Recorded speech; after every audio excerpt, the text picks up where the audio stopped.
ये शुद्ध है, ये अशुद्ध है। भारत में शायद ही कोई ऐसी धारणा हो जिसे इतना इतना ज्यादा गलत समझा गया हो। खासकर जब बात तंत्र की आती है। आज की हमारी जो ये गहन चर्चा है वो इसी विषय पर है। बिल्कुल। हमारे सामने किताबी दुनिया सनातन विजडम के कुछ नोट्स हैं जो कुलार्णव तंत्र, विज्ञान भैरव तंत्र और तंत्रसार जैसे ग्रंथों का हवाला देते हैं। हाँ। और आज का मकसद मतलब भावनाओं से नहीं बल्कि बोध से इस विषय को समझना है। बिल्कुल। और ये सिर्फ एक अकादमिक चर्चा नहीं है। नहीं, ये उन गहरी धारणाओं को कुरेदने की कोशिश है जो हमारे अवचेतन में बैठी हुई हैं। सही बात है। शुद्धता और अशुद्धता की ये विचार हमारे खाने पीने से लेकर हमारे रिश्तों तक हर चीज पर असर डालते हैं। समाज ने हमें इसकी एक चेकलिस्ट थमा दी है, लेकिन हाँ, एक लिस्ट। हाँ, और स्रोत बताते हैं कि तंत्र उस पूरी चेकलिस्ट को फाड़कर फेंक देता है। और ये बात ही अपने आप में बहुत बड़ी है। तो चलिए यहीं से शुरू करते हैं। ये जो चेकलिस्ट है जिसकी आपने बात की, ये पहनो, वो मत पहनो, ये खाओ, वो मत खाओ, इनसे मिलो, उनसे दूर रहो, क्या ये सब तंत्र ने बनाया है? ये विचार आया कहाँ से? ये एक बहुत आम गलतफहमी है और स्रोत इस पर बिल्कुल साफ है। अच्छा। नहीं, ये विचार तंत्र से नहीं आया। ये एक सामाजिक ढांचे की जरूरत थी। सामाजिक जरूरत? देखिए, किसी भी समाज को एक साथ रखने के लिए कुछ नियमों की, एक तरह के कॉमन कोड की जरूरत होती है। और ये नियम एक गोंद की तरह काम करते हैं जो सबको जोड़कर रखता है, समाज को स्थिरता देते हैं। लेकिन क्या नियमों का होना बुरी बात है? मेरा मतलब है, अगर हर कोई अपने मन का करने लगे, अपने विवेक का इस्तेमाल करने लगे, हाँ। तो क्या समाज में एक तरह की अराजकता नहीं फैल जाएगी? शायद इन नियमों की जरूरत इसीलिए पड़ी क्योंकि हर किसी का विवेक भरोसेमंद नहीं होता। आपने बिल्कुल सही नब्ज पकड़ी है। नियम बुरे नहीं हैं, लेकिन वे एक बाहरी व्यवस्था हैं। तंत्र का सरोकार बाहरी व्यवस्था से नहीं है। तो किससे है? उसका सरोकार व्यक्ति की भीतरी मुक्ति से है। समाज का सवाल है व्यवस्था कैसे बनाए रखें, और तंत्र का सवाल है चेतना को मुक्त कैसे करें। स्रोत में एक बहुत खूबसूरत बात कही गई है। क्या? नियम आसान थे, नियम आसान थे, विवेक कठिन। वाह, मतलब एक लिस्ट को फॉलो करना ज्यादा आसान है, हाँ। बजाय इसके कि हर पल हर स्थिति में खुद से ये पूछा जाए कि यहाँ मेरे लिए सही क्या है। वो तो बहुत ज्यादा मानसिक ऊर्जा की मांग करता है। ठीक यही बात है। एक चेकलिस्ट आपको सोचने से बचाती है। क्या मैंने सही कपड़े पहने? टिक। क्या मैंने सही खाना खाया? टिक। सही लोगों से बात की? टिक। हाँ, इसमें जागरूकता की जरूरत नहीं है, बस याददाश्त की जरूरत है। तंत्र इस आसान रास्ते को चुनता ही नहीं। अच्छा, उसने उस खालीपन को भरा कैसे? अगर वो समाज के बनाए रास्ते पर नहीं चलता तो उसका अपना नक्शा क्या है? उसकी अपनी परिभाषा क्या है? क्योंकि बिना किसी परिभाषा के तो हम भटक जाएंगे। यही इस चर्चा का सबसे दिलचस्प मोड़ है। अच्छा। तंत्र सूची को एक बेहतर सूची से नहीं बदलता, वो सूची बनाने के विचार को ही खारिज कर देता है। खारिज कर देता है? हाँ, उसका पैमाना, उसका मापदंड ही बिल्कुल अलग है। स्रोत में कुलार्णव तंत्र का एक भावार्थ दिया गया है जो इस पूरी धारणा को सिर के बल खड़ा कर देता है। और वो क्या है? वो कहता है जो बंधन पैदा करें वही अशुद्ध है, जो मुक्ति दे वही शुद्ध है। एक मिनट, हाँ, इसे थोड़ा खोलते हैं। मतलब कोई चीज, कोई काम, कोई भोजन, हाँ, वो अपने आप में शुद्ध या अशुद्ध नहीं है। उसकी शुद्धता या अशुद्धता इस बात पर निर्भर करती है कि मुझ पर, मेरी चेतना पर उसका असर क्या हो रहा है। बिल्कुल। ये एक क्रांतिकारी विचार है।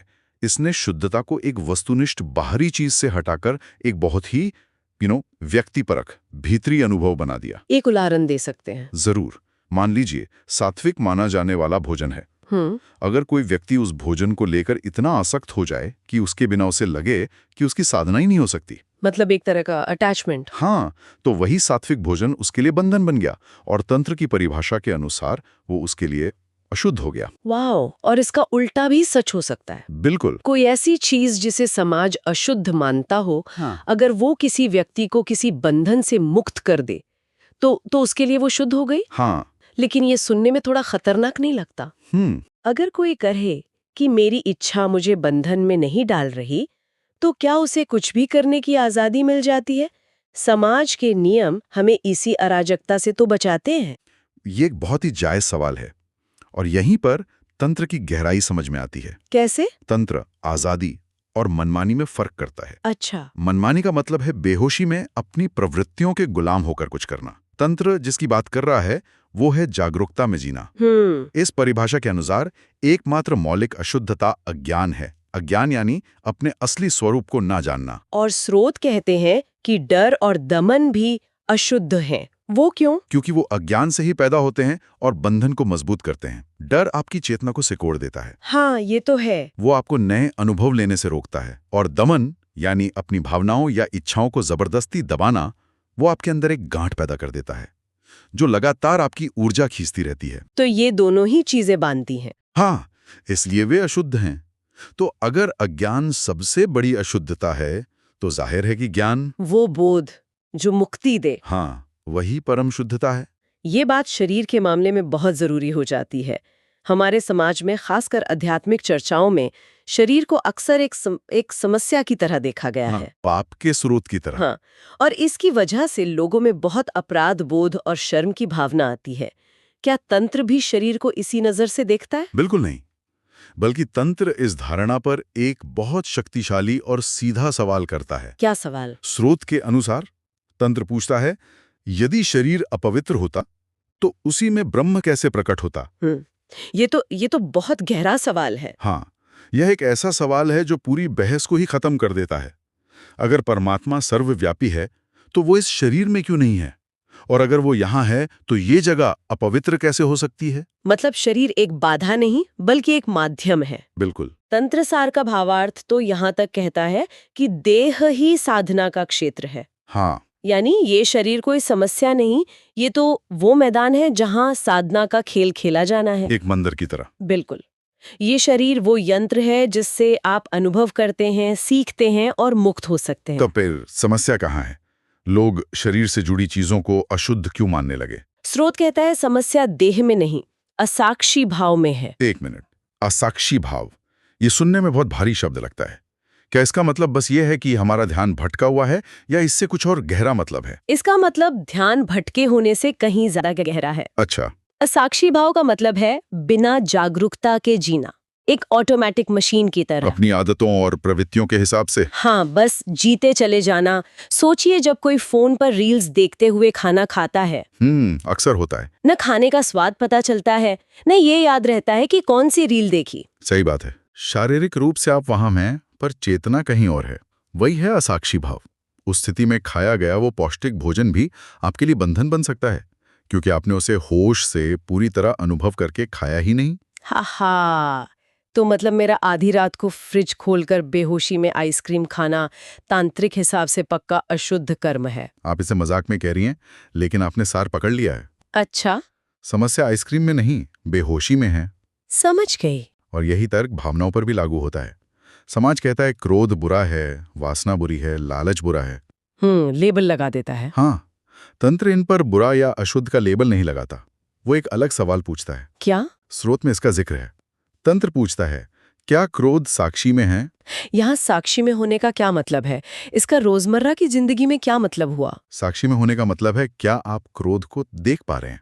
साक्षी बनना ऐसा है जैसे आप ट्रैफिक जाम में फंसी अपनी कार में बैठे हैं। बार वार्न बज रहा है, लोग चिल्ला रहे हैं, गर्मी है। ये आपकी भावनाएं और विचार हैं। लेकिन आप कार के अंदर शांति से बैठे सब कुछ देख रहे हैं। आप ट्रैफिक नहीं है। आप ट्रैफिक में बैठे हुए ड्राइवर हैं। हाँ। यही फर्क है। हाँ। अगर कोई देख सकता है कि मेरे शरीर में क्रोध की एक लहर उठी है, मन में क्रोध के विचार चल रहे हैं, लेकिन मैं वो क्रोध नहीं हूं, मैं उसे देखने वाला हूं।